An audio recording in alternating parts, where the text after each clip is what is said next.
Hello, hello. This is Linda Waterhouse of Linda Waterhouse Consulting, and today I'm here to give you your LinkedIn tip of the day. Many people aren't aware that LinkedIn has a kind of a gamification way of helping us kind of keep score of how we're doing on LinkedIn. That score is called the Social Selling Index. Now, I don't want people to get too caught up with exactly what the number is, but it is a number that gives us an indication of how much we are doing the things that LinkedIn wants us to be doing on LinkedIn in order to find people, engage with them, and to get more clients. And so when we start being more active on LinkedIn, it's a great idea to check your social selling index or SSI to make sure that LinkedIn is recognizing the things that you do. And plus, it's fun to see it go up. So right now, I'm going to show you how to find your LinkedIn SSI. I will share my screen. So you need to be logged into LinkedIn, and then you go to another tab.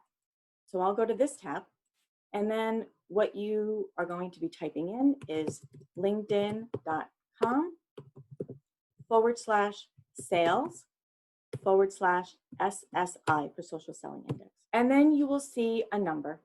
What you can see here is how you rank compared to other people who are in the same industry as you are. And your industry is something that you select when you update your profile in the top header section. And then it will also give me an indication of where I rank out of everybody who's in my network. Now, I've been doing this for a while, so I'm glad to see that I am in the 80s and I'm in the top 1%.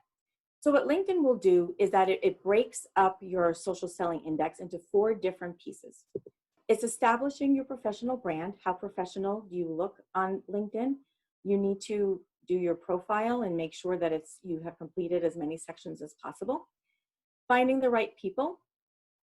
Finding the right people means that you're searching for people and searching for particular people with the filter capability.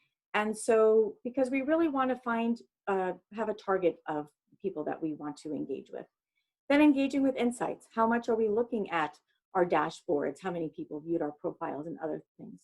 And then building relationships. How many people we follow up with after we connect with them? Do we engage with their posts? So if you want more information on each of these, you can click on the individual one, and each one has a series of information on how you can improve that area of your social selling index. LinkedIn also gives you a background for the last 90 days or a month of how your social selling index has changed. Mine has been pretty consistent. And then it gives you an idea of how you rank compared to everybody else. So for me, in the sales and marketing industry, it's an average of 27. Since mine is 83, I rank in the top 1%. Over here, this is talking about in my network. But again, I don't want you to focus on the number, just focus on the number moving. When I started, I was probably a lot closer to the 48. So that's your LinkedIn tip of the day. Have fun seeing how your social selling index grows. And please visit my website, lindawaterhouse.com, for more free resources on how you can improve your LinkedIn presence. Thank you.